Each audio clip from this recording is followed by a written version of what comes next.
Okay, welcome back. So, welcome back all of you after a Delta holidays, should I say?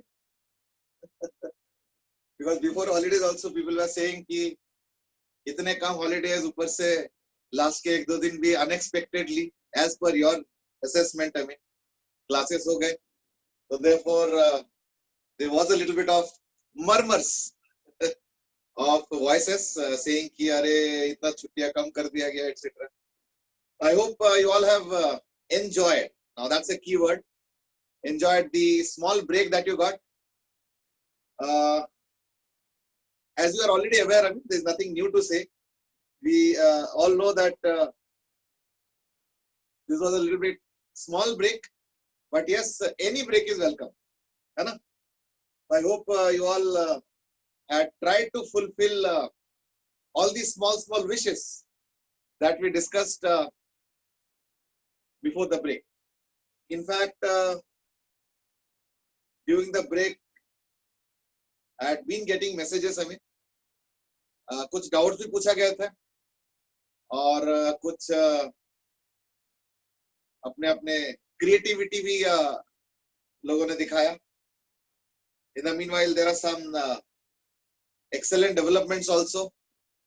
Some of you had won some, not exactly awards, I would say, but yes, some, in competition, some of you have done well. तो मुझे उसके बारे में खबर मिला.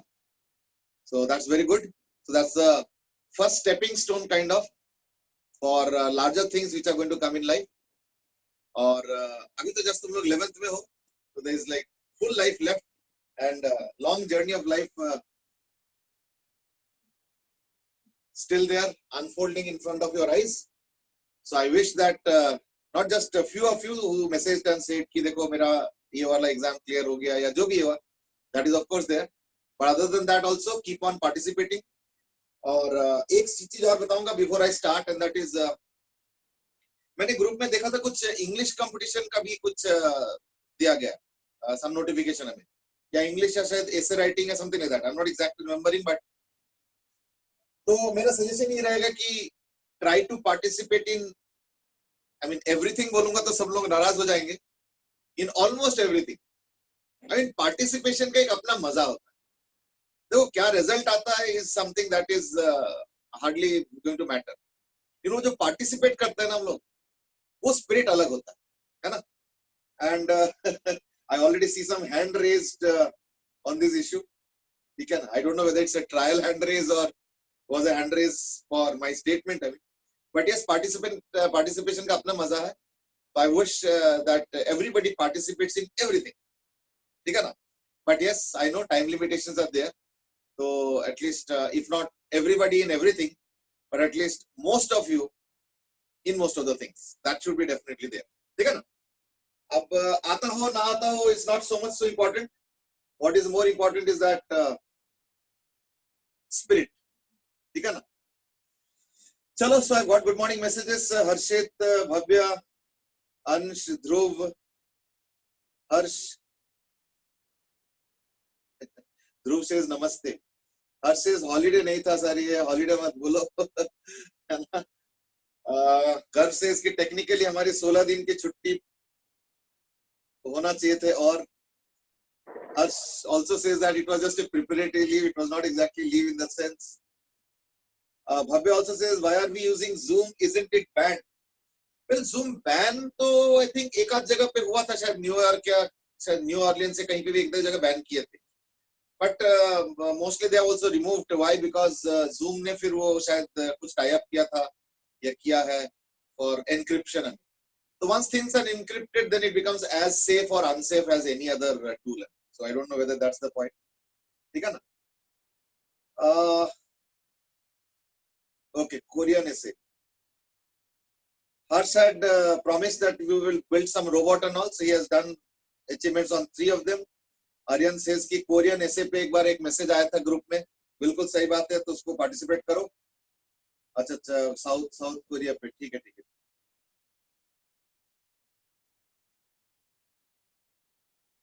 Okay. In fact, Harsh has given a message that I don't like South Korea. I don't know what is the reason for that. But interestingly, South Korea is one country with which India has a very long history, very long history. और south Korea में एक ऐसे kingdom भी रहा है, dynasty rather, which I think ruled South Korea for what, around 800 years. और 800 years तक वो जो किंगडम थे, वो generation by generation, I mean, they have had courtiers who were kept specially to keep a track of the entire developments. तो उनके वो पूरे 800 साल के जो डायनेस्टिक रूल है, उसका पूरा इतिहास रिटन है, in great details. जनरली जैसे इंडिया जैसे कंट्री में ना इतिहास को निकालना बड़ा मुश्किल है, क्यों? क्योंकि ज्यादा कुछ है ही नहीं सोर्सेस, काफी कुछ तो डिस्ट्रॉय कर दिया गया, तो historical sources are very limited in India. Whereas in South Korea, that dynasty which ruled almost around 800 years, they had people who had written the entire history. So historically अगर देखा जाए तो South Korea has been a great asset. Why? Because of their historical tradition. ये थोड़ा church का tradition रहा है to keep a track of everything, तो इसलिए इंग्लैंड का या इवन यूरोपियन हिस्ट्री देखना काफी कुछ मिलता है, स्पेशली पोस्ट क्रिश्चियनिटी. लेकिन इंडिया में तो इतिहास तो अभी भी कंट्रोवर्सी पे रहता है. ठीक है ना. अंश सेज कि I like north Korea, but I don't know why. चलो.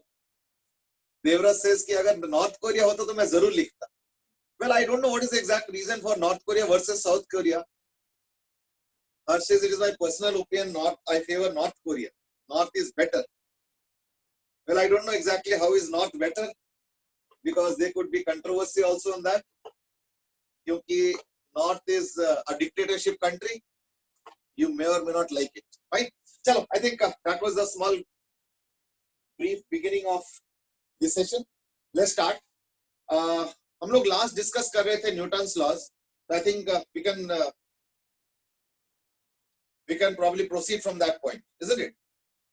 Well, North Korea versus South Korea debate does not stop. It is still going on. कुछ opinions आए हुए हैं कि North में ज़्यादा military power है और ज़्यादा military power है और stronger policies भी है. Actually, see, let me not go into that debate. I mean, बस मैं एक छोटा सा story बताना चाहूँगा is that एक सुकड़ा सा इंडियन कुत्ता जो हम लोग गली का कुत्ता नहीं कहते, एक सुकड़ा से इंडियन कुत्ते को बॉर्डर पार कर गया था ना वो. हाँ सर, बॉर्डर के पार चला गया था ना, उसके वजह से लड़ाई हो गई थी. नहीं, ये थोड़ा अलग है. just short one, I mean, just listen to it and then maybe we'll stop the discussion on that. ठीक है ना. एक सुकड़ा सा कुत्ता जो है एक बार चाइना चला गया. सुकड़ा सा मतलब समझो ना, पतले कुत्ते जो होते हैं गलियों में देखा होगा, वेरी थिन स्किनी डॉग्स है, तो बाई चांस चाइना चला गया. अब कुछ महीने रहा और फिर वापस आया, तो वापस आया तो एकदम हट्टा कट्टा सा था. तो उसके जो दोस्त थे, मतलब गली के कुत्ते थे, तो दोस्त थे, उन्होंने पूछा यार तू तो गया तो था तो एकदम ऐसे ऐसा था और आया तो एकदम हट्टा कट्टा, तो गजब हो गया, क्या हो गया? बोले वहां पे सब कुछ है, क्या खाने को मिलता है, क्या ये है वो है सब कुछ. दिन सुबह ये बटर मिलता था, दोपहर को ऐसे, शाम को ऐसे, ये वो. चलो बहुत अच्छी बात है. तो बोला कि फिर दोस्तों ने पूछा कि भाई देखो यहाँ तो कुछ नहीं मिलता, यहाँ तो पूरे दिन हम लोग गली में घूमते रहते हैं, कुछ कहीं मिल जाए कुछ छोटे टुकड़े रोटी का एंड ऑल. तो वापस क्या गलती से आ गया या भगा दिया? बोलते नहीं मैं खुद ही आया हूँ. बोल लेकिन तुझे ये तो पता है कि वहां पे तो डेली बटर मिलता था और ये सब वो सब, यहाँ तो कुछ नहीं मिलने वाला, यहाँ पे वही हाल है, यहाँ पे कोई इंप्रूवमेंट नहीं हुआ है. तो उसने बोला देखो ये तो मैं जानता हूँ, लेकिन फिर भी मैं जानते हुए भी आया, जबकि मुझे वहां पे डेली जो है समचुअस मील मिलता, तो सब कुछ देखो कितना मैं मोटा हो गया हूँ. ठीक है ना. तो बोला कि फिर क्या रीजन है भाई, अच्छा का सब कुछ मिल रहा है, खाने पीने को मिल रहा है, यहाँ तो तरसते रहते हैं, कुछ भी नहीं मिलता है ना, जो भी मिलता है वो बस गिरा फिरा मिलता है. तो उसका एक वन लाइनर आंसर था, एंड दैट इज खाने पीने का तो सब कुछ सही है, कोई दिक्कत नहीं है, पर वहां पे भौंकना अलाउड नहीं है. बताओ देखो जरा, इसलिए मैं वापस आ गया. So therefore, the moral of the story is that in life it depends on what you are looking at. Are you looking at only good things of life, or are you also going to cherish a bit of freedom? है ना? So that's the debate, I mean, and let's put it at the end here. So let's start with Newton's law. ठीक है? So I hope I pinned that down to freedom versus riches. So food for thought. You can think on it in your spare time. Newton's law के ऊपर हम लोग discuss कर रहे थे second law. Second law को हमने summarise इस तरीके से किया था कि फोर्स तो होता है देखो rate of change of moment. फिर हमने डिस्कस किया कि ये सब की मास कांस्टेंट होगा, हम लोगों के डिस्कशन में तो मास कांस्टेंट ही होगा, तो फिर वो boil down to F is equal to ma। फिर मैंने एक चीज बताया था कि F मतलब क्या होता है, this is the net force. M मतलब क्या होता है, टोटल मास। और A मतलब क्या होता है, acceleration of centre of mass of system. Now the moment I use the word like center of mass, तो फिर ये सेंटर ऑफ मास क्या है। अब उस डिबेट को अवॉइड करने के लिए, in this particular chapter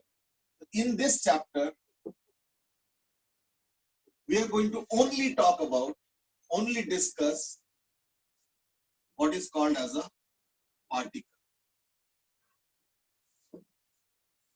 centre of मास मतलब क्या होता है, जैसे मान लो कोई ऑब्जेक्ट है, तो सेंटर ऑफ मास उसके बीच में कोई एक पर्टिकुलर पॉइंट है। अब फिर वो खुद एक टॉपिक हो जाएगा, वो एक खुद डिबेटेबल चीज है कि वो है क्या से चीज, वो पॉइंट कहां पे होगा, दाएं होगा, बाएं होगा, ज्योमेट्रिकल सेंटर पे होगा या कुछ ऊपर नीचे होगा, कैसे पता चले। So that becomes a topic by itself. अब उस टॉपिक को हम अवॉइड करने के लिए इस पर्टिकुलर चैप्टर में let's focus more on this F, M and A as a particle. So therefore in this chapter we are going to only talk about the particle. But then you might say कि particle क्या होता है। Particle होता है एक ऐसे entity जिसका कोई साइज नहीं होता, because that's what we know, particle is what, a point। और पॉइंट का एंटिटी क्या होता है, that it has position but no dimension। यानी हम लोग ऐसे एक ऑब्जेक्ट की बात कर रहे हैं जिसका पोजीशन है और कोई डायमेंशन नहीं है। नाउ ऐसे कौन सा ऑब्जेक्ट होगा बताओ जरा। See, we are going into actually contradictory zones, है ना। इसलिए हमारे लिए पार्टिकल क्या है ना, हमारे लिए पार्टिकल है एक बॉडी, ठीक है ना, whose size is very small compared to the entire observation zone। So that's what we are going to consider as a particle। Even एक बॉक्स को भी हम एक पार्टिकल के तरह ही मानेंगे, ठीक है ना। पार्टिकल मानने के लिए एक और क्राइटेरिया भी है, और वो सुनो क्या है। जैसे ये बॉक्स है, ये कोई इंक्लाइन प्लेन है और मान लो इसमें स्लिप कर रहा है, तो हम कह रहे हैं इसको पार्टिकल मान लो। तुम बोले इसको कैसे पार्टिकल मान ले, बॉक्स का तो साइज होता है, बल्कि बॉक्स का तो लेंथ होता है, ब्रेड्थ होता है, हाइट होता है। अभी आपने बोला कि पार्टिकल वो ऑब्जेक्ट हो जिसमें कोई साइज ना हो। ना देखो, पार्टिकल का डेफिनेशन तो वही है कि जिसका कोई साइज ना हो, बट प्रॉब्लम क्या है ना कि ऐसा तो कोई ऑब्जेक्ट ही नहीं है। ऐसा कौन सा ऑब्जेक्ट होगा बताओ जरा जिसका कोई साइज ही ना हो। Even if you take an electron, उसका भी तो कुछ साइज होगा ना, कम हो ज्यादा is a different matter, but कुछ तो होगा। तो that becomes a very extreme debate in that case. इसलिए हम लोग उसको सिंप्लीफाई कर रहे हैं क्या, इवन बॉक्स को भी हम लोग पार्टिकल जैसे मानेंगे, पार्टिकल जैसे मानेंगे। तो पार्टिकल मानने का क्राइटेरिया क्या है, एक तो it must be small in comparison to the entire observation zone. पूरे जो रीजन देख रहा हूं उसके मामले में छोटा होना चाहिए, number 1। Number 2 which is more important and that is, now again this little controversial answer, अब क्या करें, that all particles have exactly same motion। ऐसे केस में, now see I am already using a contradictory word। कैसे, मैं बोल रहा हूं कि मैं एक पार्टिकल कंसीडर करना चाहता हूं, और मैं खुद ही कह रहा हूं कि मैं जिस चीज को कंसीडर कर रहा हूं उसके अंदर पार्टिकल्स है। तो ये तो आपने खुद ही कॉन्ट्रडिक्ट कर दिया। एक तरफ से आप कह रहे हो कि हमें पार्टिकल को स्टडी करना है, और आप खुद ही कह रहे हो कि उसके अंदर पार्टिकल्स है या नहीं। तो these are all contradictory things. But उसको मैं बताता हूं कैसे समेट रहा हूं, कि मैं कह रहा हूं कि देखो बॉक्स के ये पार्टिकल ले लो, ये पार्टिकल ले लो, ये पार्टिकल ले लो, ये ले लो, ये ले लो, कोई सा सबका एग्जैक्टली सेम मोशन हो रहा है। तो ऐसे केस में हम इस पूरे मोशन को इमेजिन करेंगे as if it is the motion of one single particle. इसी को मैं सेंटर ऑफ मास कह रहा हूं। So therefore, essentially we are studying the center of mass of the system। लेकिन वो स्टडी इफेक्टिव होगा, ट्रू होगा, वैलिड होगा तभी जब अदर पार्टिकल्स का मोशन उसी पार्टिकल के मोशन के जैसे, ठीक है। अच्छा देखो, मैं इसका भी एक एग्जांपल देना चाहता हूं जिसमें नहीं है, जैसे ये वाला है ना, ये देखो, अब ये था मोशन अंडर ग्रेविटी, पर इसको मैं पार्टिकल नहीं मानूंगा। क्यों, क्योंकि यहाँ पे देखो हर पार्टिकल का अलग अलग टाइप का मोशन है। सर्कुलर मोशन में मालूम है, हर पार्टिकल का सेंट्रीपिटल एक्सेलरेशन अलग डायरेक्शन में होता है ना, सॉरी अलग अलग वैल्यू या डायरेक्शन में होगा। तो देयरफॉर ये जो ऑब्जेक्ट है इसको हम पार्टिकल नहीं मानेंगे, लेकिन इस ऑब्जेक्ट को पार्टिकल मानेंगे। ये देखो, क्यों? इसमें हर पार्टिकल एक जैसे मोशन करता है, बट नॉट इन दिस। यानी ये जो मैंने ये वाला मोशन स्टडी करने वाली बात है वो इस चैप्टर में नहीं करें, ठीक है ना, हम लोग इसको स्टडी करें। So that's what is meant by that we are studying a particle, ठीक है। I hope the contradiction is now more or less subdued. मैं जानता हूं कि ये कंट्रोवर्सी ओवर नहीं हो सकता है, क्यों? क्योंकि एक तरफ से मैं कह रहा हूं पार्टिकल और मैं स्टडी कर रहा हूं अ सिस्टम ऑफ पार्टिकल्स, ठीक है ना। I hope that debate is more or less settled now, कि यानी अभी हम लोग सिर्फ एक पार्टिकल को स्टडी कर रहे हैं and that is the centre of mass of the particles. So that's why we are going to apply what we call as Newton's law in this format, ठीक है। मास बदल नहीं रहा। एज आई सेड, अब हम फोकस करते हैं force. The different forces that we are going to study,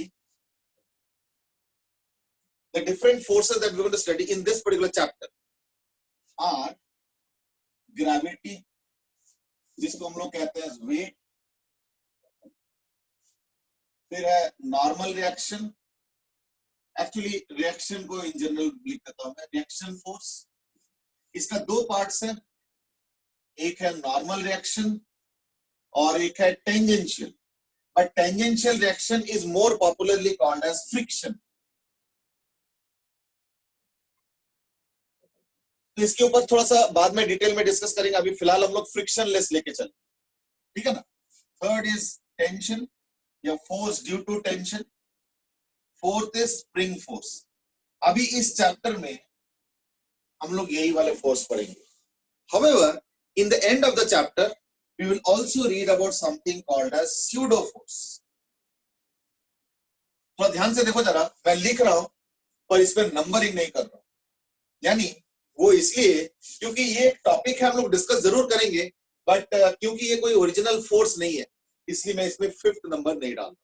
it is just a fake और ए फॉल्स फोर्स, ठीक है। इनफैक्ट ये जो स्यूडो वर्ड है ये पहली बार यूज नहीं किया जा रहा है, तुम लोगों ने एमीबा के बारे में पढ़ा है, दैट इट हैज स्यूडोपोडिया, है ना, ऐसे कुछ बोलते हैं ना। तो pseudopodia means, podia means feet और स्यूडो मींस फॉल्स, यानी उसके कोई पैर नहीं होता है लेकिन फॉल्स पैर जैसे होता है। तो यहाँ पे भी यही है कि ये जो फोर्स है ये फोर्स नहीं है, it's a false kind of a force, that's why the name is pseudo force. But I am not saying it as a 5th force, why? Because it is not an original force. इसलिए अभी फिलहाल तो हम लोग ये 4 forces पे focus करेंगे इस चैप्टर। बट फोर्सेस का जो टाइप्स है वो अभी खत्म नहीं होता है। अभी आगे के चैप्टर्स में हम लोग हाइड्रोस्टैटिक फोर्स पढ़ेंगे, हम लोग विस्कस फोर्स के बारे में पढ़ेंगे, और फिर उसके बाद आगे जाके इलेक्ट्रोस्टैटिक फोर्स, मैग्नेटिक फोर्स वगैरह वगैरह पढ़ेंगे। तो वो तो आगे जाके पढ़ेंगे, तो like even elastic force also, तो वो आगे जाके पढ़ेंगे। अभी तो फिलहाल we can only cap by discussing these forces. Now for each of these forces we must know certain details. As I was saying, for each of these forces we must know certain details. Details जैसे उसके magnitude के बारे में, उसके direction के बारे में, उसके पॉइंट ऑफ एप्लीकेशन के बारे में, ठीक है ना, उसके नेचर के बारे में। नेचर मतलब हो गया कि वो पुश है या पुल है, etc. And sometimes some of the forces have some unique features which is true for that particular force। तो ये सारे पैरामीटर्स हम लोग एक एक फोर्स के बारे में जानेंगे, ठीक है। तो let's start with the most the easiest one and that is gravity. अगर मैं ग्रेविटी में ये 5 पॉइंट डिस्कस करता हूं, तो लेट्स स्टार्ट विद ग्रेविटी। तो gravity is basically what? Pull of earth. तो मैग्नीट्यूड सबको पता है ना, weight that is equal to mg। 2 direction को क्या कैसे डिस्क्राइब करोगे? Anusha has a query and that is कुछ काइनेमेटिक्स के भी डाउट बता दो। एक्चुअली ना कुछ डाउट्स कई ने भेजा भी है, मेरे पास भी है कुछ, मैं भी थोड़ा छुट्टी मोड में ही था समझ लो कुछ मेरे तरफ से पेंडिंग है, आई नो दैट, तो मैं करता हूँ धीरे धीरे क्लियर, ठीक है ना। Maybe I am also now just slowly into back into non छुट्टी मोड ठीक है ना। या अनुषा किस तरीके से डाउट्स है बताओ जरा, हाउ मेनी, किस कोई पर्टिकुलर टॉपिक है या पर्टिकुलर सेट ऑफ क्वेश्चंस है क्या बेटे, एक बार बताओ। आपको भेज रखे हैं आपने अभी तक, मतलब बताया नहीं है। हाँ वो तो मुझे मालूम है, कई सारे मेरे पास पेंडिंग है, अभी करता हूँ। और कुछ भी है, any topic particular in mind? Sir अभी तो नहीं है, होगा तो पूछ लूंगी।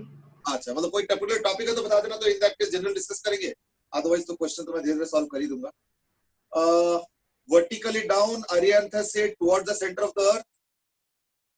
अंश हैज सेड कि काम करें फ्राइडे को डाउट डिस्कस कर लेंगे, वी कैन डू दैट, है ना, क्वाइट पॉसिबल कि may be we can put Friday for doubts also. Harshit has said कि towards the centre word, okay fine. Actually देखो, लूजली वर्ड्स अगर यूज करना चाहते हो तो डाउनवर्ड्स भी चलेगा, ठीक है ना, क्योंकि कहीं पे भी अगर देखोगे तो डाउनवर्ड्स ही होता है उस पॉइंट के रेफरेंस। वो अलग बात है कि अगर रेफरेंस को थोड़ा यूनिवर्सल बनाओगे तो डाउनवर्ड अपवर्ड इज कंट्रोवर्शियल, क्योंकि अगर मैं देखता हूं तो यहाँ पे वेट इस तरफ होगा और यहाँ पे वेट इस तरफ होगा, यहाँ पे वेट इस तरफ होगा और यहाँ पे वेट इस तरफ होगा, यानी जो कॉमन थ्रेड है वो है towards centre of the earth, but एक एक पॉइंट के रेस्पेक्ट में डाउनवर्ड्स होता है। जैसे एक्चुअली यहाँ पे ये अपवर्ड्स होता है, क्योंकि अगर मैं यहाँ पे हूं तो that case actually I would be standing like this. इसका मतलब ये नहीं कि मैं कोई शीर्षासन कर रहा हूँ, योगासन ठीक है ना, और ये वाला बंदा जो है सीधा खड़ा है, ऐसे बात नहीं है, खड़े तो दोनों ही सीधे ही है, बट वो ये कि ग्रेविटी के रेस्पेक्ट में ये दूर से देख के लग रहा है शीर्षासन कर रहा है और ये लगता है कि नॉर्मल मोड पे खड़ा है, ऐसे कुछ नहीं। ऐसे तो फिर ये वाला बंदा क्या हमेशा लेटा हुआ है, बताओ जरा, ये वाला और ये वाला, यानी बेड पे लेटा हुआ है, इसको कंक्लूजन ऐसे करोगे, दोनों ही लेटा हुआ है, इसका मतलब ऐसा तो नहीं है ना। तो इसलिए एक एक पॉइंट के रेफरेंस में देखा जाए तो हर जगह डाउनवर्ड्स, ये सारे डाउनवर्ड्स है, so therefore loosely saying downwards, but more specifically saying क्या ना, towards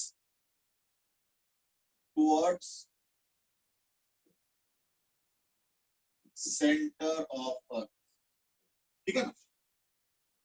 third point of application, मतलब ये लगता कहां पे, इसके लिए मैं एक वर्ड यूज करूंगा, इस पे अभी सवाल मत पूछना, I don't want to get into that discussion I mean right now, क्योंकि इसके ऊपर हम लोग डिस्कस करेंगे 8th चैप्टर में, बट अभी फिलहाल के लिए just for your knowledge I mean मैं एक वर्ड इंट्रोड्यूस कर रहा हूं, some of you might be already aware of it, and that is called as centre of gravity. Now you might say already आपने दो सेंटर के बारे में बात कर ली थी, बल्कि 3 सेंटर, एक होता है ज्योमेट्रिकल सेंटर, और थोड़ी देर पहले मैंने लिखा था सेंटर ऑफ मास, और अब एक आपने एक और सेंटर इंट्रोड्यूस कर दिया, centre of gravity. Now are they the same, centre of gravity, centre of mass और geometrical centre, are they the same? The answer is I don't know, ठीक है ना। Why? Because it all depend on situation. But हाँ, एक चीज है कि अगर मान लो if gravity is uniform, then center of mass is equal to center of gravity. Now you might say uniform का मतलब क्या हुआ? जैसे g का वैल्यू हमें पता है, and you must be also be aware कि सरफेस के, अर्थ के सरफेस पे जो g का वैल्यू होता है, जैसे जैसे अर्थ से ऊपर जाते हो धीरे धीरे, बहुत जल्दी नहीं, धीरे धीरे g का वैल्यू रिड्यूसिंग है, लेकिन वो बहुत धीरे धीरे रिड्यूस होता है, बहुत धीरे धीरे। इसलिए क्या होता है, अगर कोई छोटा मोटा ऑब्जेक्ट है तो इन दैट केस मैं जी को यूनिफॉर्म मान सकता हूं, यानी एक्सेलरेशन ड्यू टू ग्रेविटी को यूनिफॉर्म मान सकता हूं। तो अगर यूनिफॉर्म मान सकते हो तो in that case centre of mass और सेंटर ऑफ ग्रेविटी सेम है, यानी अर्थ के ऊपर अगर कोई छोटा मोटा ऑब्जेक्ट है, जैसे ये वाला ऑब्जेक्ट अर्थ के साइज की कंपैरिजन में बहुत छोटा है, तो ऐसे केस में क्या होगा, सेंटर ऑफ मास और सेंटर ऑफ ग्रेविटी को कोइंसिडेंट मान सकते हो। लेकिन अगर मान लो बहुत बड़ा ऑब्जेक्ट है, जैसे ये, अगर एक ऑब्जेक्ट ऐसे हो जाए तो देखना इसका centre of mass not equal to centre of gravity. क्यों? क्योंकि यहां का जी का वैल्यू और यहां का जी का वैल्यू काफी अंतर होगा, तो यानी जी का वैल्यू नॉन यूनिफॉर्म हो गया पूरा इस बॉडी पे। तो सेंटर ऑफ मास हो सकता है कि एकदम सेंटर पे होगा, और सेंटर ऑफ ग्रेविटी सेंटर पे नहीं होगा। I know there will be questions now कि अच्छा ठीक है, अगर सेंटर ऑफ ग्रेविटी अगर सेंटर ऑफ मास पे नहीं हो रहा है तो कहां पे होगा, दाएं होगा, बाएं होगा, ऊपर नीचे, इधर उधर ना। अभी देखो उस डिस्कशन में मत जाओ, क्यों? क्योंकि ये सारा डिस्कशन हम लोग डिटेल में करेंगे दूसरे चैप्टर में। तो let's therefore cap it right now कि अगर मान लो ग्रेविटी यूनिफॉर्म होता है तो इन दैट केस ये सेम, और अगर नॉन यूनिफॉर्म होगा तो सेम नहीं होगा। कुछ इस तरीके से हम लोग इसको फिलहाल कैप करते हैं इस डिस्कशन को, और आगे नहीं बढ़ाते, क्योंकि हमारे पास और इंपॉर्टेंट डिस्कशन है about the nature of forces. ठीक है, चलो, तो एक्चुअली ना नेचर के बारे में एक चीज और भी मुझे बताना था, बल्कि उसको मैं कर देता हूँ फिफ्थ, है ना, फिफ्थ उसको कर दो और सिक्स्थ इस, एंड दैट इज कॉन्टैक्ट या एक्शन एट डिस्टेंस, ठीक है ना। चलो फोर्थ इज नेचर, पुश या पुल, तो ग्रेविटी कौन सा होगा? अच्छा और भी क्वेश्चन आया हुआ है, centre of earth,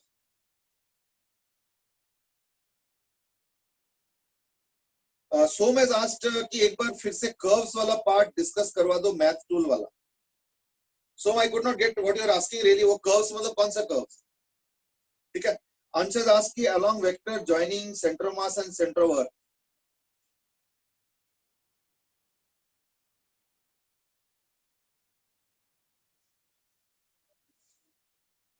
yes, Ansh, you had made a comment that is along vector joining center of mass and center of earth. Is that what you mean by the direction?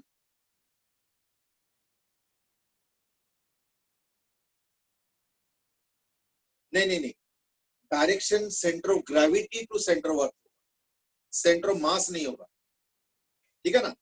ये जो gravity का जो direction होगा ना, ये actually centre of gravity से अर्थ की तरफ, सेंटर ऑफ मास से नहीं होगा, ये ध्यान रखना। बट वो अलग बात है कि फिलहाल ये इतना इंपॉर्टेंट डिस्कशन नहीं है, इसलिए मैं उस पर ज्यादा डिटेल में जाना नहीं चाहूंगा। But just to correct you in that small fine part, direction of gravity force is from centre of gravity to the earth centre, not centre of मास।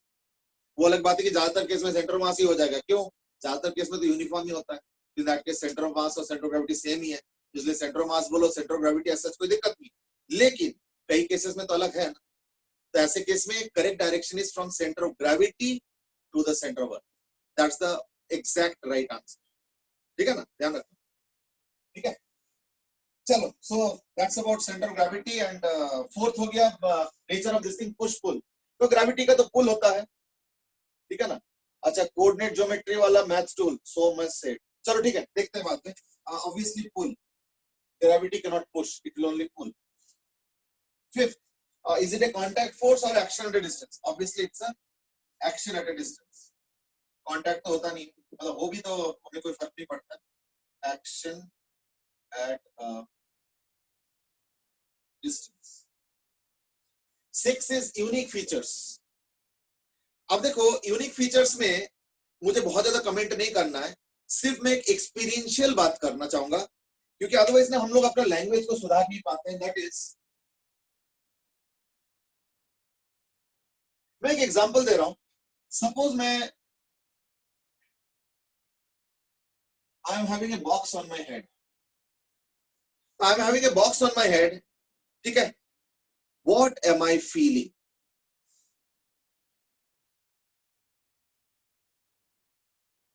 अच्छा, कोऑर्डिनेट ज्योमेट्री में टेंजेंट और नॉर्मल वाला, चलो ठीक है, maybe that we can do, ठीक है। तो फ्राइडे रिमाइंड कर देना फिर। हाँ, तो what am I feeling on my head is my general question. Let me see what you are answering. Okay, Garb says weight of the box. बस एक ही आंसर है। Yash Khurana said mg, Devvrat says pressure, okay, Shreyasi says pressure, Yashu says उसका normal force,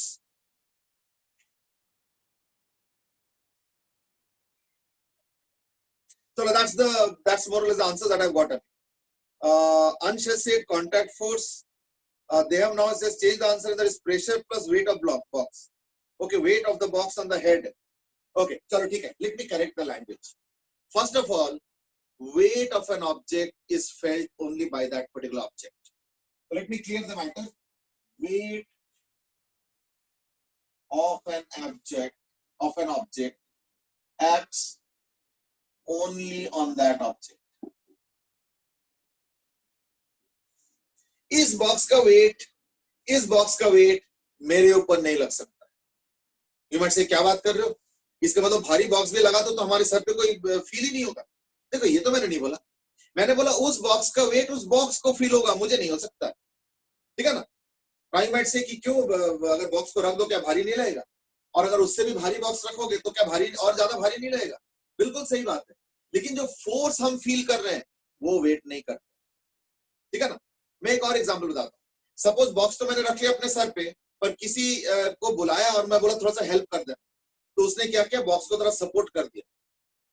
तो ये बताओ क्या मुझे बॉक्स का वेट फील होगा या उससे कम फील होगा? तो उससे कम फील होगा कि उसने सपोर्ट दे दिया थोड़ा सा. मान लो यहाँ पे थोड़ा सपोर्ट दे दिया, यहाँ पे थोड़ा सपोर्ट दे दिया, अब तो वेट फील नहीं होगा ना, या वेट के बराबर तो फील नहीं होगा ना, थोड़ा कम फील होगा. इनफैक्ट ऐसे भी तो हो सकता है कि वो जो बंदे को बुलाया तुमने, उसने बिल्कुल वेट के बराबर फोर्स बॉक्स पे दे दिया. अब तो मुझे पता ही नहीं चलेगा कि मेरे सर के ऊपर एक बॉक्स भी है. क्यों? अब तो उसने सारा वेट संभाल लिया खुद ही. तो therefore weight is not what we feel. What we feel is another force, that is the secondly in line force जो हमने डिस्कस कर रहे थे, and that is the reaction force. Reaction in this case means what? Normal reaction force. इसलिए हम लोग जो feel कर रहे हैं वो वेट नहीं है, वेट तो उस बॉक्स पे लगता है, पर वेट के वजह से एक और फोर्स क्रिएट होता है यहाँ पे, and that is the normal reaction, and that is what we feel.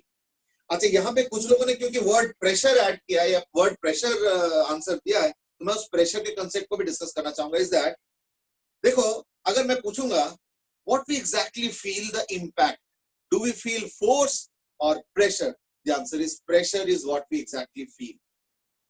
यानी अगर तुमने यहाँ पे फोर्स लगाया, मान लो 10 न्यूटन, और एक नीडल लेके मान लो यहाँ पे फोर्स लगाया 0.01 न्यूटन, हो सकता है कि मुझे दोनों में सेम दर्द आएगा. तो 10 न्यूटन का फोर्स और 0.01 Newton with a needle might lead to the same pain. Therefore, what we generally associate force is a little bit about how much pain are we feeling or how much strength is there in that particular force. यानी हम अपने nervous system से जो detect करते हैं वो है pressure. ध्यान रखना, तो बॉडी फीलिंग क्या होता है वो भी एक इंपॉर्टेंट चीज है. हम अपने नर्वस सिस्टम से जो डिटेक्ट करते हैं वो है प्रेशर. ये ध्यान रखना, ठीक है. इसलिए force is not exactly what we feel. In fact ऐसे भी हो सकता है कि यहाँ पे 10 न्यूटन फोर्स और यहाँ पे 0.01 Newton force with a needle में से अगर बोलो चूज करो, तो शायद मैं 10 न्यूटन चूज करूंगा. क्यों? क्योंकि मुझे फोर्स से प्रॉब्लम नहीं है, मुझे प्रेशर से प्रॉब्लम है कि प्रेशर कम होनी चाहिए. So that's how our body reacts to force. So it's more sensitive to pressure than force. But anyway, that's a biological thing. Let's not discuss that because Newton's law has nothing to do with pressure, it has everything to do with force. So these are practical aspects of it. So let's carry on now. So that was about weight and its various aspects. यानी unique feature क्या हो गया? Weight of a body is felt only by that body. However, due to a weight or due to the weight, there might be some other force generated which might lead to what we feel on the head, or for that matter, even if I'm carrying the marker, I'm feeling something. What am I feeling? I'm not feeling the weight of the marker. I'm feeling the normal force that this marker gives on my hand. Now you might say, isn't that normal force due to weight? तो मैं बोलूँ हाँ हो सकता है, but then सिर्फ weight भी तो नहीं है ना. जैसे अगर मान लो ये मार्कर है, तो मैं चलो ठीक है मैं मान लेता हूँ कि मैं weight फील कर रहा हूँ. अब अगर मैं इस मार्कर को दबाऊंगा तो weight से ज्यादा फील कर रहा हूँ. So am I feeling the weight now in this case? है या नहीं? So the argument can carry on. So therefore what we feel is normal reaction and not weight. That's the final statement. चलो, second is normal reaction. Normal word इसलिए दिया गया है क्योंकि perpendicular to the surface होता है. ठीक है. तो number 1 is magnitude. Magnitude is dependent या डिपेंड्स ऑन. इसका मतलब क्या है? इसका कोई फॉर्मूला नहीं है. नॉर्मल फोर्स का कोई फॉर्मूला नहीं है. नॉर्मल फोर्स सिचुएशन डिपेंडेंट है. जैसे जरूरत है वो अपने आप को एडजस्ट करके बनाता है. ठीक है. तो इसलिए मैंने लिखा है depends on situation. So I can not predict any formula like mg या ऐसे कुछ नहीं कर सकते. जैसे मैं एक और बताता हूँ, स्प्रिंग फोर्स ये फॉर्मूला ड्रिवन है. उसका फॉर्मूला है kx. माइनस होता है for different reasons, we will come to that later on, but the thing is it has a formula kx. ऐसे कोई फॉर्मूला नॉर्मल एक्शन में नहीं है. It depends on situation. Second, direction. It is always perpendicular to surface. Now there is a problem. अगर मान लो ये object है, तो हम लोग बाय थर्ड लॉ हम जानते हैं कि नॉर्मल एक्शन होगा तो एक थर्ड लॉ काउंटर पार्ट होगा. तो वो कैसे होगा? इस बॉक्स को नॉर्मल एक्शन ऐसे लगता है और इस सरफेस को भी एक नॉर्मल एक्शन लग रहा है, वो है ऐसे। अब परपेंडिकुलर तो ये भी है, ये भी है, तो क्या करें? तो और कुछ बताओ डायरेक्शन बार में जिससे कि इन दोनों में से चूज किया जाए।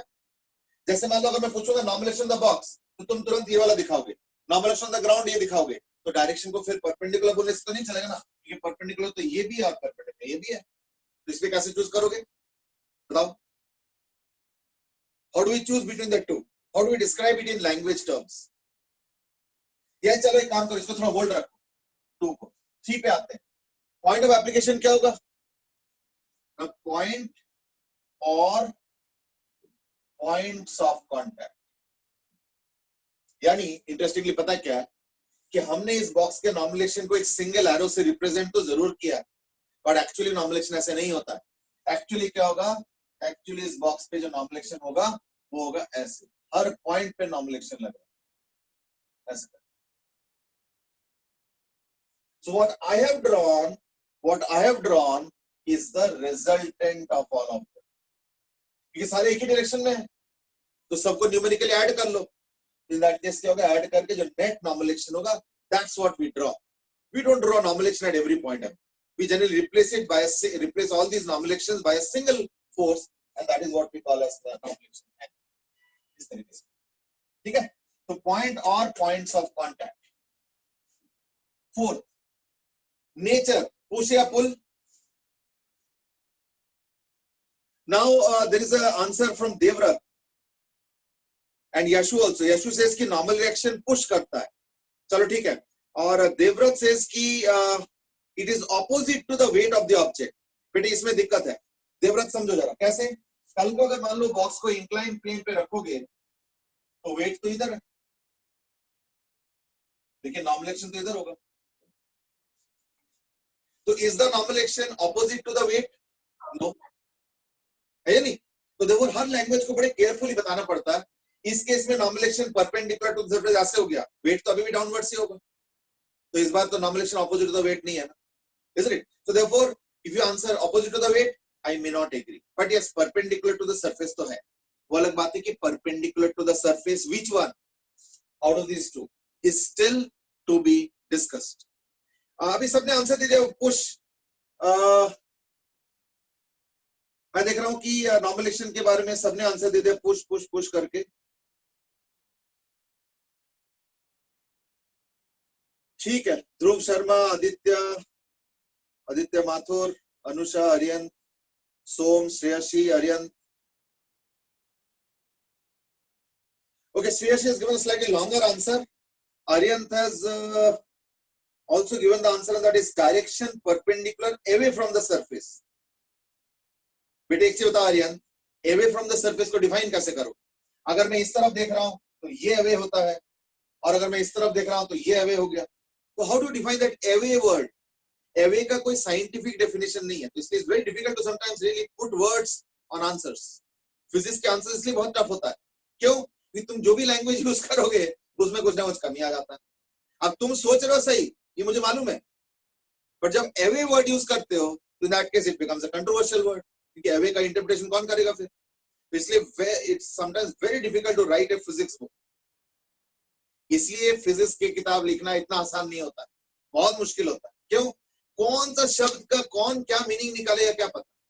इसलिए ऐसे कोई लैंग्वेज लिखना कि जितने भी स्टूडेंट्स पढ़ेंगे उस बुक को सब लोग एक जैसे समझेंगे उस लैंग्वेज को पढ़ के, that's a humongous challenge.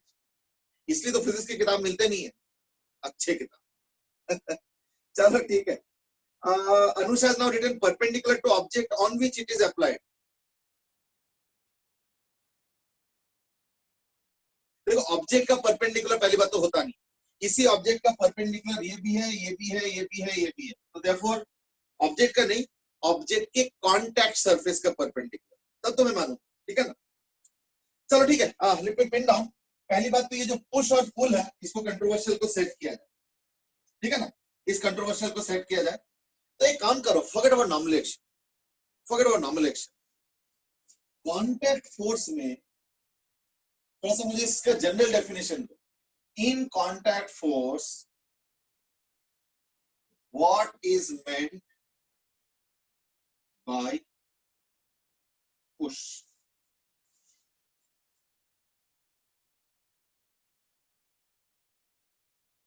Okay, Anshu Agrawal has written answer that is along line of center of gravity from the surface, point directly below it. देखो ये ना बड़े कठिन लैंग्वेज है ये सब।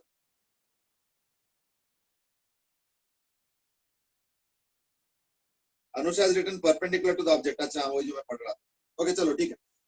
पहली बात तो पुश और पुल को थोड़ा सा कंट्रोवर्सी को सेट किया जाए, ठीक है ना। पुश और पुल वाला जो कंट्रोवर्सी है उसको पहले सेट किया जाए। पहली बात तो कॉन्टैक्ट फोर्स में जब हम दरवाजे को खोलते हैं, मैंने याद होगा ब्रेक के पहले भी एक एग्जांपल दिया था और मैंने बोला था इसका आंसर दो, फिर हम लोग कुछ और चीज पे चले गए थे कि दरवाजे को जब हम खोलते हैं, है ना, ऐसे करके, सपोज दरवाजा अंदर की तरफ खुलता है, ठीक है, let's say door is there which opens inside, I mean, and you are also inside, और डोर को खोलना है। देखो डोर अगर बाहर की तरफ होता तो ऐसे धक्का मार दो तो डोर बाहर की तरफ खुल जाएगा, और मान लो डोर ऐसे है और तुमको अंदर की तरफ खींचना है, ऐसे करके हम लोग पुल करते हैं, so called pull. But actually क्या है, वो भी पुश होता है। पुल तो हम कर ही नहीं पाएंगे, थोड़ा सोच के देखो, पुल हम नहीं कर पाएंगे। अब बोलो क्यों? क्योंकि जरा इमेजिन करो ये एक डोर है और मान लो ये डोर का हैंडल है। मैं थोड़ा डोर का हैंडल को बड़ा करके दिखा रहा हूं। तो हम लोग क्या करते हैं जनरली, हम लोग इस हैंडल के इस बीच वाले में हाथ लगाते हैं और फिर उसको ऐसे पुल करते हैं, सो कॉल्ड पुल करता है। बेटे रुको, मैं वर्ड्स जो यूज कर रहा हूं वो मैं कॉमन डेली लैंग्वेज का वर्ड यूज कर रहा हूं, वो गलत है। अब देखो गलत कैसे है, थोड़ा सा इमेजिन करो कि ये हैंडल है, ये इधर का हो गया, ये इधर का हो गया, ये इधर का हो गया, तो ये हैंडल हो गया। अब इस दरवाजे के हैंडल को अगर मान लो मुझे सो कॉल्ड पुल करना है तो मुझे क्या करना पड़ेगा ना, हैंडल के बीच में हाथ रखना पड़ेगा और फिर हैंडल को ऐसे करो। अभी बताओ, फॉरगेट अबाउट द हैंडल, अगर मैं तुमको ये बोलता हूं कि मैं क्या कर रहा हूं, पुश कर रहा हूं, पुल कर रहा हूं, तो क्या बोलोगे? What am I doing? Am I pushing और pulling? Am I doing pushing और पुलिंग? चलो ठीक है, सबने पुश आंसर बताया, कोई पुल तो नहीं बता रहे हो। अब बताओ जब हम दरवाजा खोलते हैं तो क्या करते हैं, बताओ जरा। ये हैंडल है दरवाजे, मान लो ये बोर्ड है दरवाजा और ये हैंडल हो गया, तो हम क्या करते हैं, हाथ को ऐसे रखते हैं और फिर ऐसे करते हैं। What am I doing? मैंने दरवाजा खोलते हैं हम लोग क्या कर रहे हैं, पुल कर रहे हैं, पुश कर रहे हैं?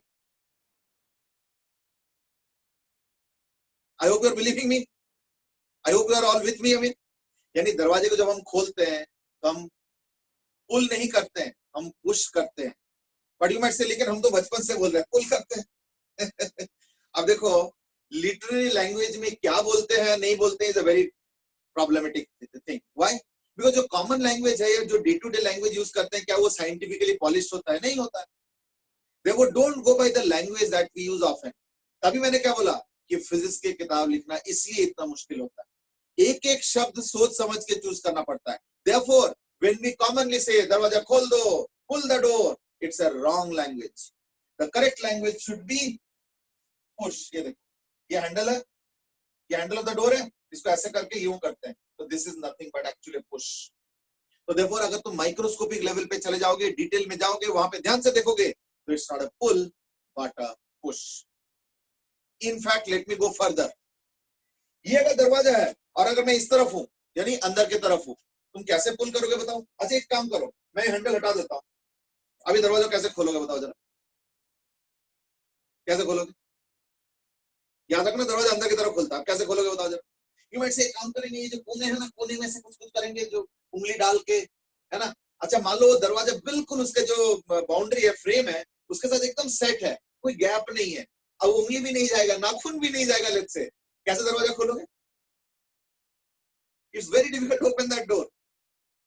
सर अब तो बड़े अच्छे आंसर आ रहे हैं। सर पड़ोसी को फोन करेंगे कि आ जाओ, मेरे हैंडल टूट चुका है और दरवाजा खोल दो। कोई बोल रहे बस अब तो हम तोड़ देंगे, कोई बोल रहा अब तो हम चेन सॉ लगा के दरवाजा काटेंगे फिर अंदर बाहर करेंगे। अब देख रहे हो एक सिंपल सा क्वेश्चन है, दरवाजा को खोलोगे कैसे? Because very difficult. अगर मान लो ये हैंडल मैं उतार दूं और इसका जो कुंडी वुंडी सब कुछ हटा देता हूँ, एक प्लेन डोर है और बिल्कुल सेट है, मान लो फ्रेम के साथ, कोई गैप भी नहीं है, कोई गैप होगा तो हम उंगली डाल के ऐसे करके यूं निकाल सकते हैं दरवाजे को, वो तो एक अलग बात है। बट मान लो एकदम फ्रेम के साथ सेट है, ऐसे दरवाजे को अंदर बैठे हुए तुम खोल ही नहीं पाओगे। एक तरीका है, एक तरीका है, मैं बताता हूं क्या है। देखो दरवाजा क्यों नहीं खोल पा रहे, क्योंकि वो हैंडल से हम लोग उसको पुश करते हैं, हैंडल से पुश करते हैं और दरवाजे को खोलते हैं। पुश करने की चीज हटा दिया मैंने, अब मेरे पास एक बचता है पुल, पर मैंने क्या बोला, हमारे बॉडी पुल के लिए नहीं बना।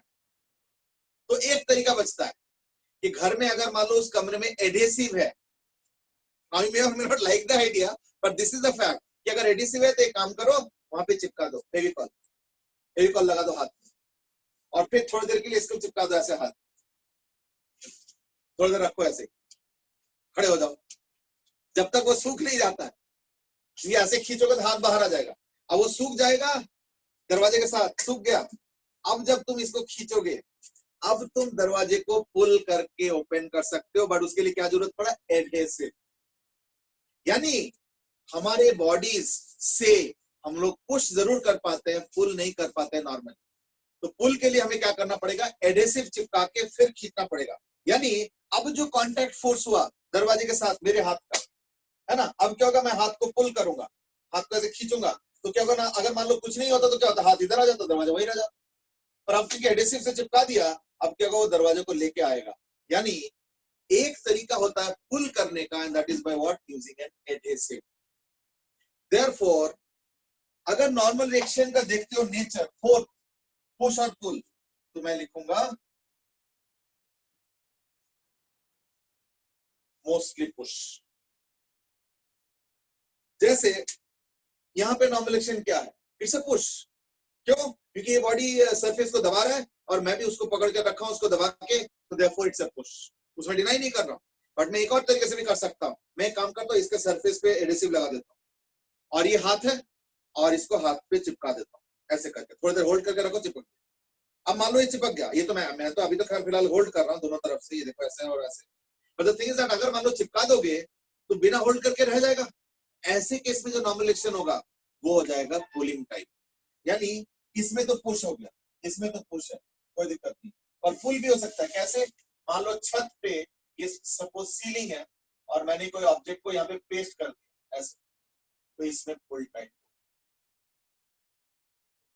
ये भी परपेंडिकुलर होगा, इस पे जो बॉक्स पे फोर्स आएगा वो ऐसे आएगा, ठीक है। इसमें बॉक्स पे जो फोर्स आ रहा है ये नॉर्मल रिएक्शन है, किसके ऊपर, बॉक्स पे नॉर्मल रिएक्शन। छत पे नॉर्मल रिएक्शन डाउनवर्ड्स है, मैं उसको ड्रॉ नहीं कर रहा हूं, फिलहाल जो मैं ड्रॉ किया हूं वो है बॉक्स पे normal reaction. Therefore normal reaction क्या होता है, मोस्टली पुल होता है, सॉरी मोस्टली पुश होता है। लेकिन एडहेसिव वाले केस में पुल भी हो सकता है, ध्यान रखना इस चीज का। इसलिए मैंने दरवाजे का एग्जांपल दिया कि भले हम लोग बचपन से बोलते आ रहे हैं कि दरवाजे को पुल करके खोल दो, बट हम दरवाजे को पुल नहीं कर पाएंगे, हम दरवाजे को पुश ही करते हैं। तो these are small things, but yes from the understanding point of view. Sir इसको टेंशन नहीं कहते? हाँ जी सर टेंशन नहीं कहते इसको? देखो, जब भी टेंशन देखो, ऐसे देखोगे तो हर फोर्स दो ही टाइप का होता है, एक है टेंशन और एक होता है कंप्रेशन। क्योंकि दो सरफेस के बीच का इंटरेक्शन है, तो इसलिए हम लोग उसको नॉर्मल रिएक्शन नाम देते हैं, और कोई बात, ठीक है ना। अब वो नॉर्मल फोर्स टेंसाइल भी हो सकता है, नॉर्मल फोर्स कंप्रेसिव भी होता है, तो ज्यादातर केस में कंप्रेसिव होता है। इस केस में अगर इसको बोलोगे एज नॉर्मल रिएक्शन, तो इन दैट केस है टेंसाइल फोर्स। तो नेचर वही है, पुश और पुल जो मैं बोल रहा हूं, इसके दो ही वर्ड्स होता है। पुल मतलब होता है टेंसाइल और पुश का मतलब होता है कंप्रेसिव, ठीक है, ये चीज है। तो देयरफॉर अगर तुम इस फोर्स को नॉर्मल एक्शन बोलोगे, इसको भी नॉर्मल एक्शन बोलोगे। नॉर्मल इसलिए मैं बोल रहा हूं कि दोनों कांटेक्ट सरफेस पे फोर्स, इसलिए देखा होगा कि मैंने पहले लिखा था कांटेक्ट फोर्स, फिर मैंने बोला जो परपेंडिकुलर टू द सरफेस है उसका नाम नॉर्मल एक्शन दे दो, और जो पैरेलल टू द सरफेस उसका नाम फ्रिक्शन दे दो। That's what we are saying. So according to that convention, if I follow, then you will say that this normal action is a compressive one and this normal action is a tensile one. That's how we put it.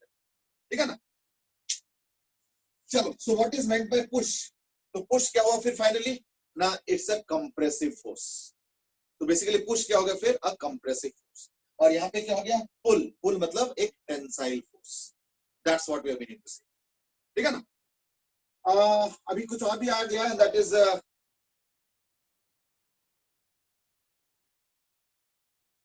गर्भ से इसके sir दरवाजे को push करके जो reaction force मिलेगा उससे खुल जाएगा। See that's a different thing. That's what he is saying is that के काम को धक्का मार, तो दरवाजा जाके हिट करेगा अपने फ्रेम के साथ और फिर वापस आ जाएगा तो फिर खुल जाएगा.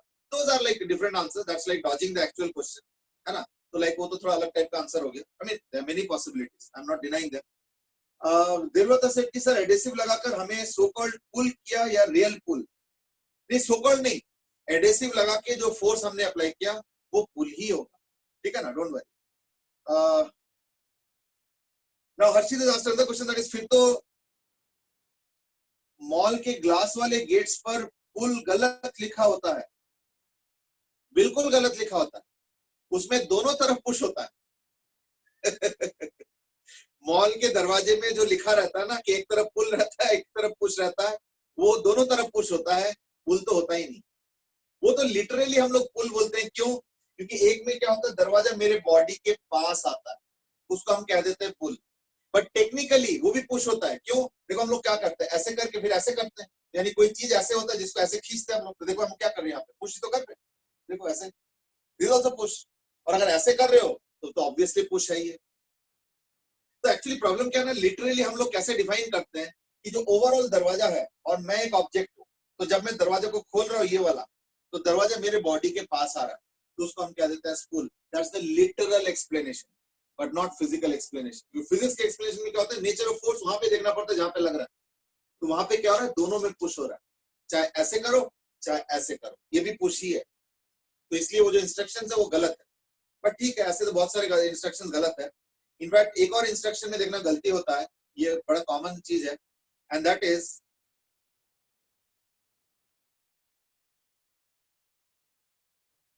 जो मिरर में इंस्ट्रक्शन रहता है ना, मिरर में, रियर व्यू मिरर में, वो भी देखना थोड़ा सा लैंग्वेज उसका controversial. But anyway that will discuss some other day. Okay, Krish says कि अब तो हम किसी को ही पागल बना देंगे.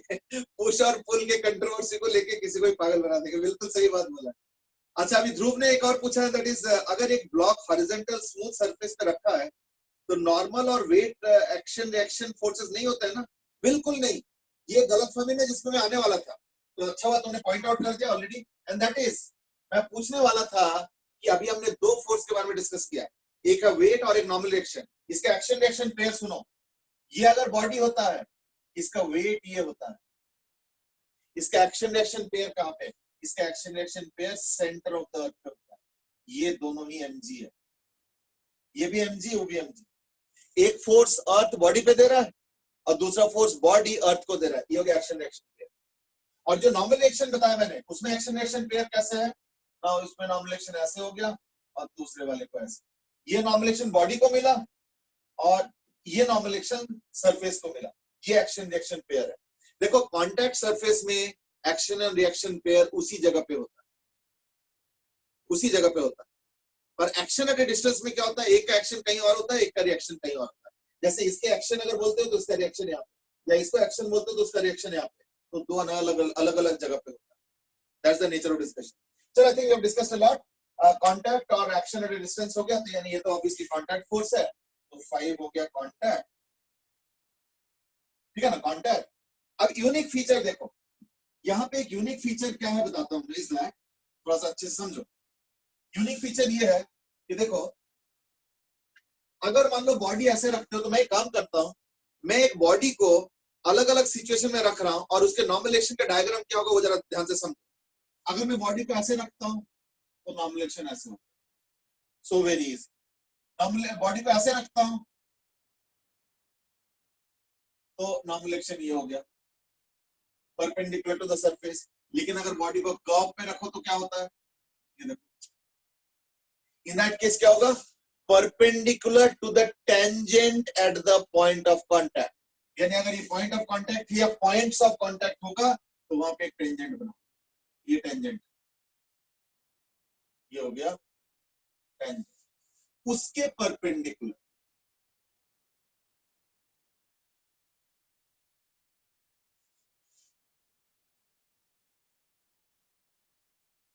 ठीक है. अच्छा, कभी कभी दोनों कर्व भी हो सकता है. जैसे सपोज ये हो गया और एक बॉडी ऐसे हो गया कर्व. तो इस केस में क्या है, दोनों ही कर्व्ड है. तो इसमें क्या है, दोनों ही हॉरिजॉन्टल है, फ्लैट है. इसमें दोनों फ्लैट तो है लेकिन हॉरिजॉन्टली इंक्लाइंड है.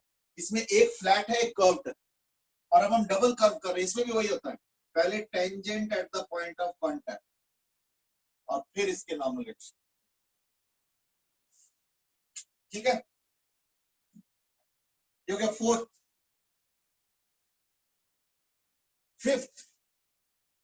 Fifth is flat surface and A sharp surface. ध्यान से देखो, शार्प सरफेस मतलब जैसे पेन से लिख रहे हैं हम लोग, तो पेन ऐसे रहता है, तो पेन का जो निडल है या जो भी निब है वो बहुत शार्प होता है, और एक हॉरिजॉन्टल है, तो उसके केस में नॉर्मल एक्शन क्या होगा ना, एक शार्प सरफेस, ये बॉडी शार्प है, तो शार्प प्लस फ्लैट सरफेस, तो क्या होगा, ये फ्लैट सरफेस हो गया, तो नॉर्मल एक्शन इस फ्लैट के परपेंडिकुलर।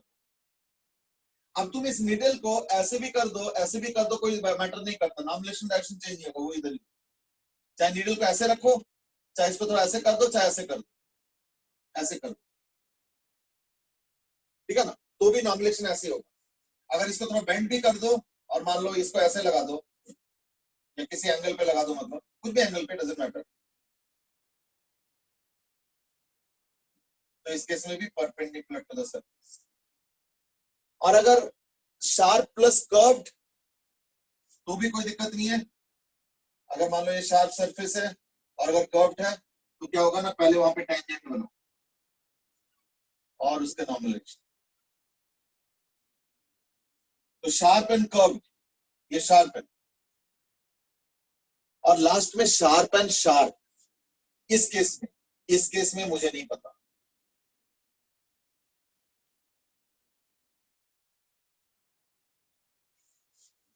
मुझे नहीं पता, तो ये माइट से कैसे करेंगे फिर, है ना,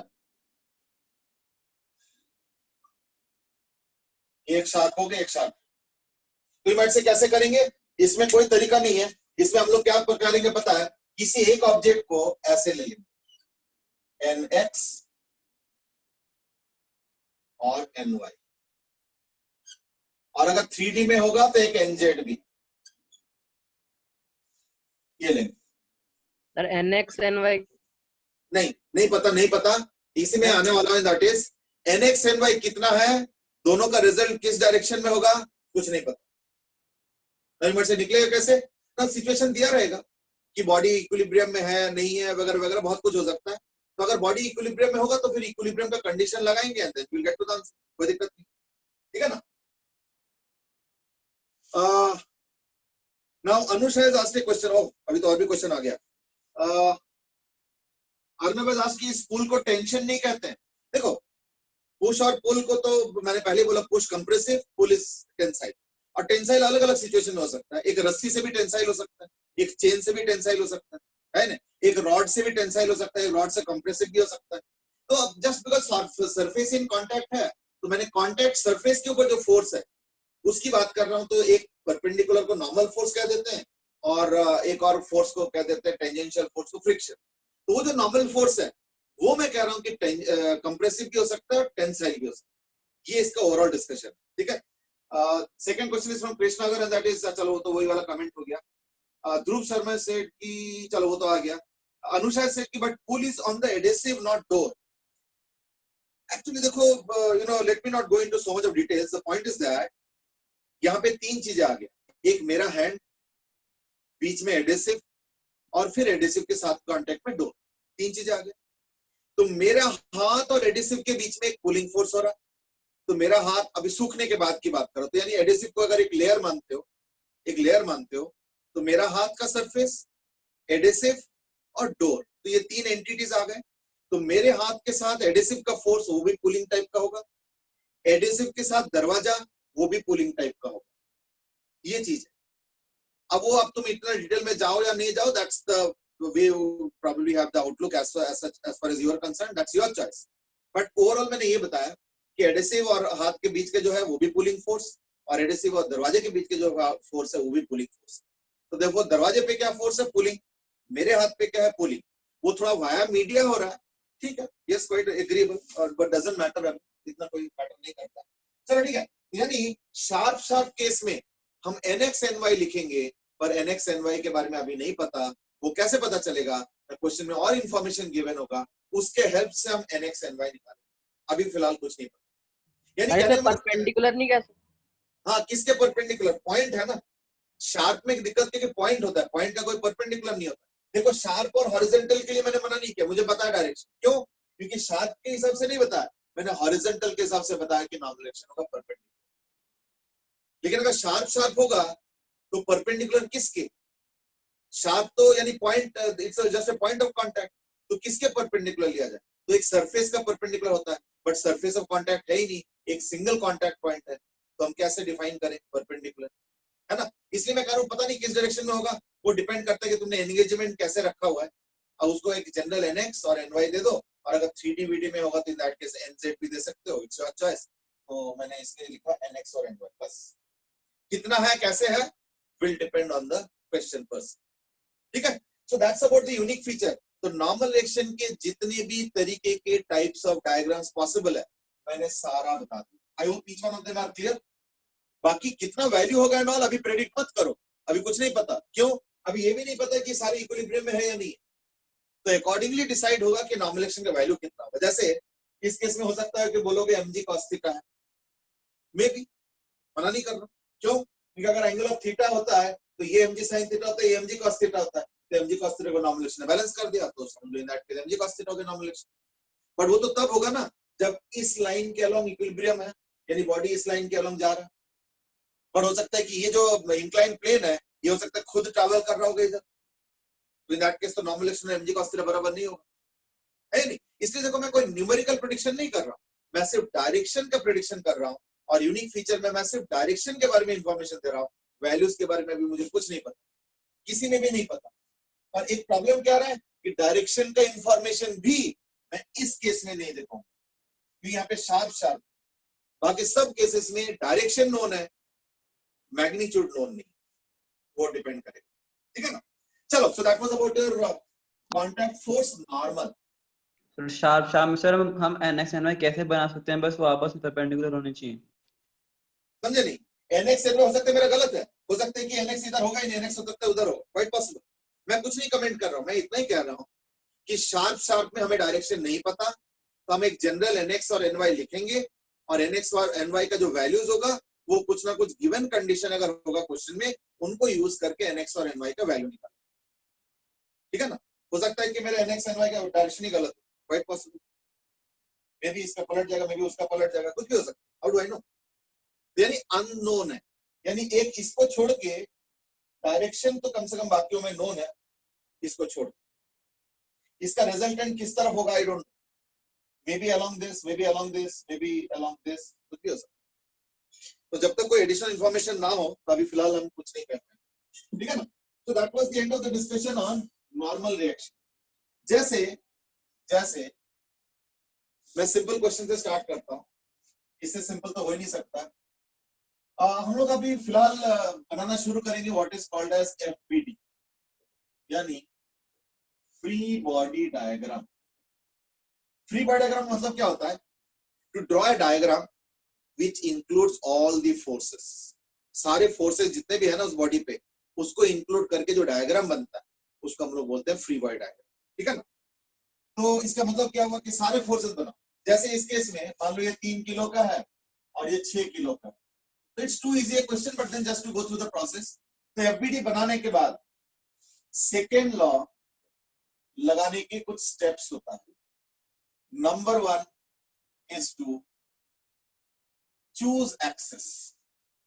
चूज एक्सेस इसलिए क्योंकि एक्स और वाई चूज करोगे तो उसी के अलोंग फोर्सेस का डायग्राम बनेगा, क्योंकि कई बार फोर्सेस थोड़े टेढ़े मेढ़े भी होंगे, तो उसके कंपोनेंट बनाओगे, तो component along x, component along y, ये सब तो करते हैं। So that's how, so choose the axes, ये हो गया।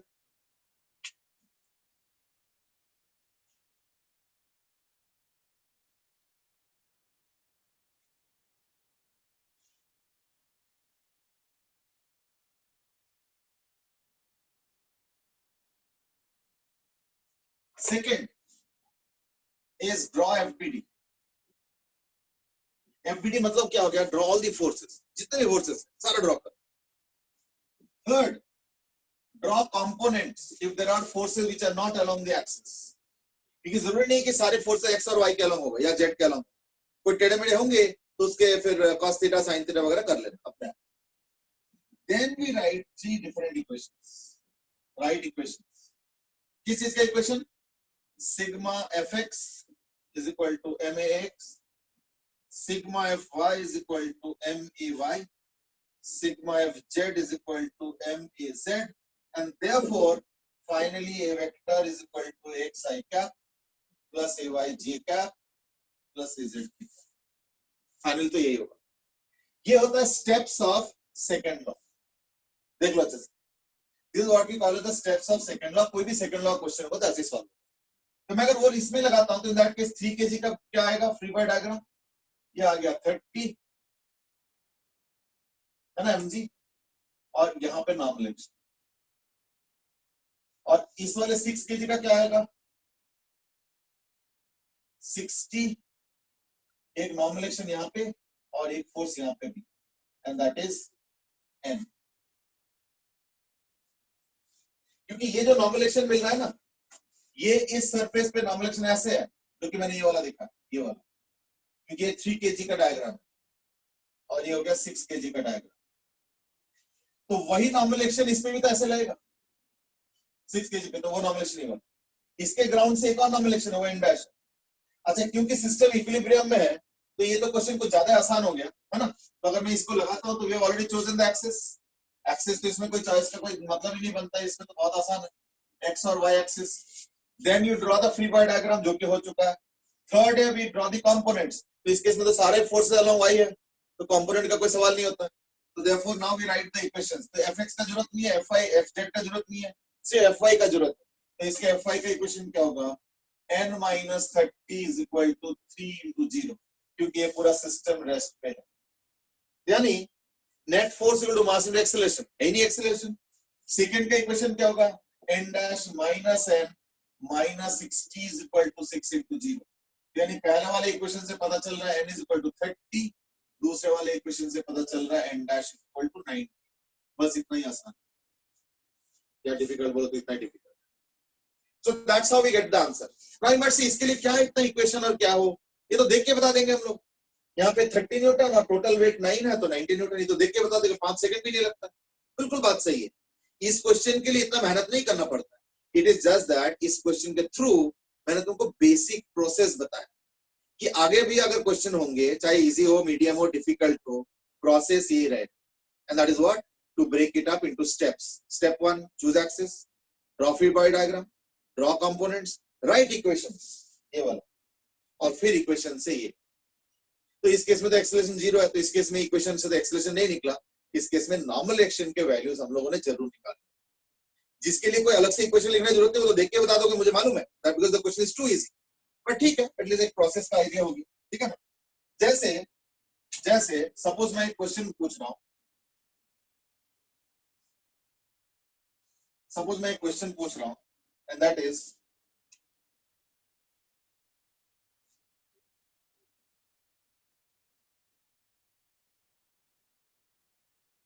एक बॉडी है जो कि बिल्कुल टच कर रहा है,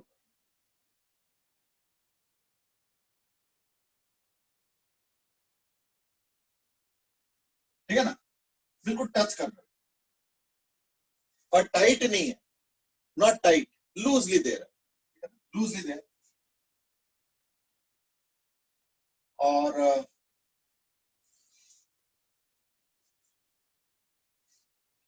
ठीक है, एक सेकंड,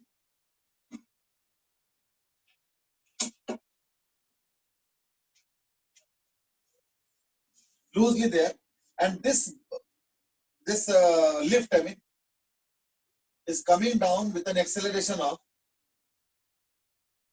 12 मीटर पर सेकंड स्क्वायर। ये ऑब्जेक्ट है 3 kg, ये ऑब्जेक्ट है 4 kg, ठीक है ना। तो draw the free body diagram, इसका फ्री बॉडी डायग्राम ड्रॉ करो।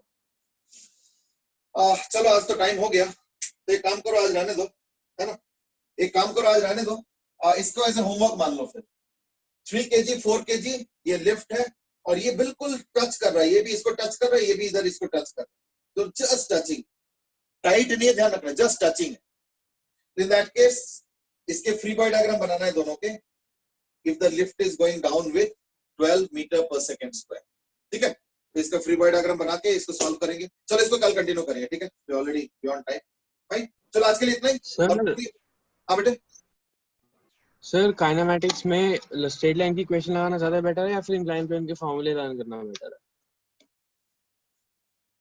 मैं समझा नहीं. मतलब क्या बेटर रहेगा कि फॉर्मूले रट डालो या फिर इंक्लाइन प्लेन की इक्वेशन लगा लो क्वेश्चंस करते हुए? इंक्लाइन प्लेन के जो क्वेश्चन आते हैं ना काइनेमैटिक्स उसमें, देखो इंक्लाइन प्लेन के क्वेश्चन तो जनरली कोऑर्डिनेट ज्योमेट्री से ज्यादा अच्छा सॉल्व होता है. मतलब इक्वेशन ऑफ कर्व को मीट करा दो, तो that's what generally happens. Sir you are talking about projectile, I hope